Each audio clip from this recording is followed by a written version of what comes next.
सलाम to all friend. उम्मीद करता हूँ आप ठीक ठाक होंगे जहाँ भी होंगे।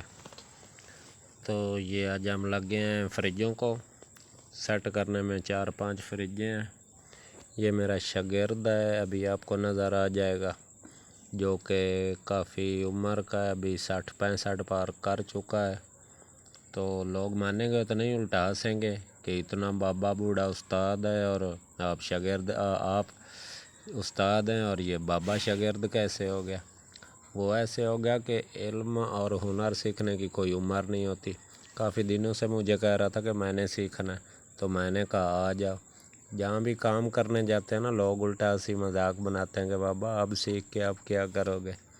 तो ये सीख रहा है। मैंने कहा कोई बात नहीं, आ जाओ, मैं इधर पास में ही बैठा हूँ, वीडियो बना रहा हूँ।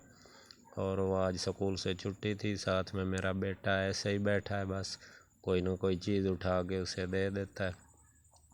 ये 4-5 फ्रिजें घर पे पड़ी थी, इनके वो अंदर से सर्किट लीक ही थे, तो इनके वो फ्रीज़र हमने डाले नए और फिटिंग वगैरह हो रही है।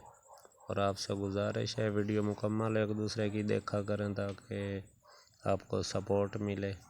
तो बाकी वीडियो को लगाते हैं म्यूज़िक। अल्लाह हाफ़िज़।